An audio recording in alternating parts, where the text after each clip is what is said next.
The weekend box office numbers are in, and for the third week in a row, Furious 7 took the top spot, bringing in $29 million. The weekend brings Furious 7's worldwide box office to over $1.15 billion and places it at number 7 on the all-time box office chart. In second spot is the new film PAUL BLART Mall Cop 2, earning $24 million on its opening weekend. And third is the new low-budget horror film UNFREINDED, bringing in $16 million. In the number 4 spot is the new animated film Home, making an additional $10.4 million in its fourth week, bringing its worldwide total up to $270 million. And rounding out the top 5 is The Longest Ride, making $6.8 million. Schnepp, what stands out to you in this weekend's box office report? Well, the thing that stands out most to me is the PAUL BLART Mall Cop Part 2, that it made so much money. I mean, everyone I know was just railing on it relentlessly. So somebody went and saw it, and I think it was a lot of younger kids. They were like, hey, I want to go see that guy on a Segway. You know, I want to see him fall a lot of times. I want to see that fat guy hurt himself.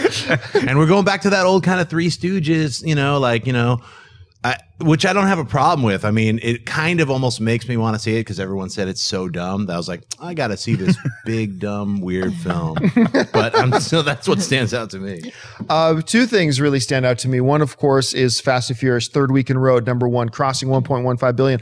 The number 7 now all-time box office film ever. And this week, it will probably jump to number 5, just barely ahead of it is Iron Man 3, which is just probably about 60 million ahead of it, so it'll probably cross that. And then it'll probably bump out Frozen, which is in the number 5 at some point. I don't think it's going to climb to number 4 all time, but big kudos to Fast and Furious for that. I mean, that's insane. They got to be great. And PAUL BLART. I mean, but can we really be that surprised? I mean, there is an audience out there, and that's the great thing about movies, man. We say it all the time. It's subjective. Just because I don't appreciate one thing doesn't mean you won't appreciate it. And I don't appreciate PAUL BLART, but that doesn't mean you shouldn't, right? And there's an audience out there, whether you're talking about and that whole crew, right? And the movies that they make, whether you're talking about Grown Ups Part 2. Right. What's that one with Adam Sandler where he plays his own twin sister? Jack and Jill. What about guys? Don't forget the Cobbler.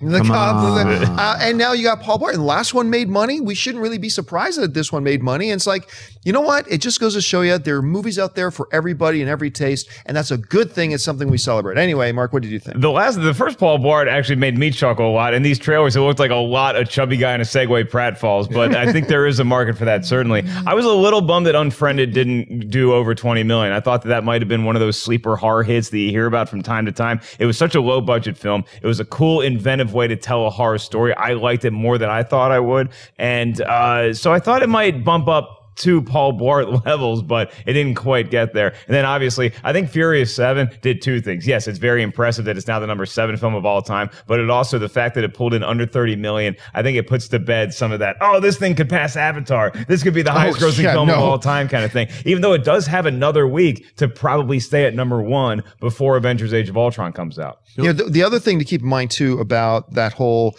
thing about, passing Avengers and all that kind of stuff was that, you have to consider, is it fast out of the gate? No pun intended. And it was fast out of the gate. But I think we knew this was a good movie. If you saw a review, I really liked the movie. But was it the type of movie that was going to get people back into theater 7 or 8 or 9 times, which is what you're going to need to hit Avatar or Titanic or even Avengers, types of numbers.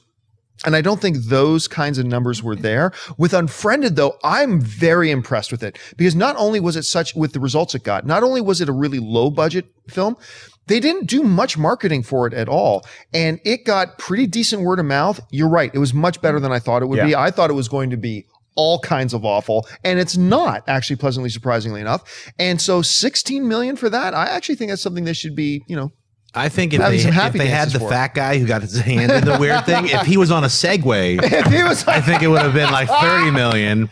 But I was going to say, that film cost like $27 to make. It was like a couple of people had brought their webcams. And 14 of that was for the blender. Yeah, maybe more. So I can't wait to see it, actually. I haven't seen UNFRIENDED yet, but now I want to really see it, especially because you guys said it was fun. Hop on your Segway, go across the street, go check it out. Guys, I broke my Segway on the way here. Sorry.